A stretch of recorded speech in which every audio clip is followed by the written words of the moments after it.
Caribbean Chamber of Commerce and Enterprise Foundation. It was launched up at Stormont in March by Stephen Agnew, MLA, and that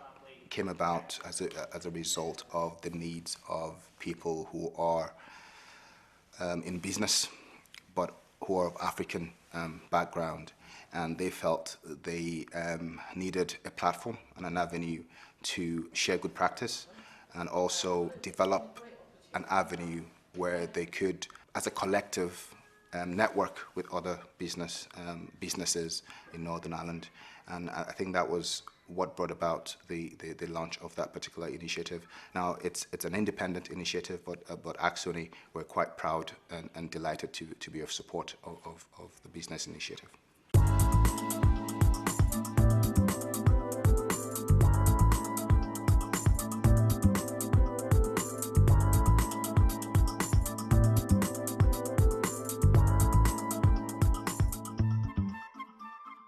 I think it's key, particularly at a time like now when we're in economic difficulties, to be sending a good news message and a message of encouragement to the people in the African and Caribbean community to say, you know, the support is here, and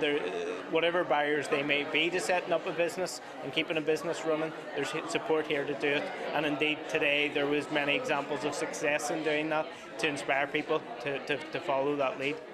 Especially with peace and stability here in Northern Ireland, we have a very multicultural society,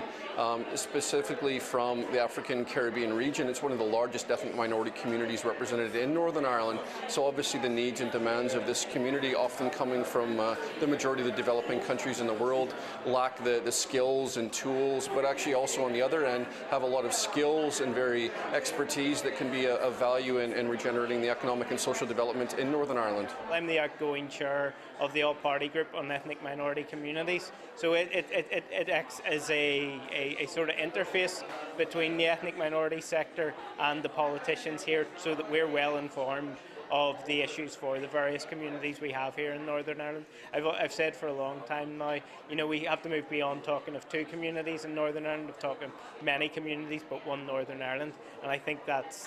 one of the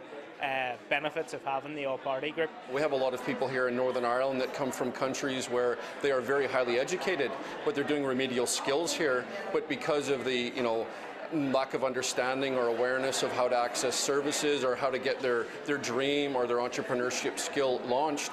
they're not able to access, you know, the potential to do this. We are aware that language is a key issue, and the ability to speak English has an impact on how people integrate into society and how they have access to employment opportunities as well. So language is obviously you know, an issue, and also being able to access maybe grants, for instance, maybe because, you know, there's no history in terms of their credit rating or whatever. So there are challenges there in terms of getting the financial support that would enable them develop their businesses further.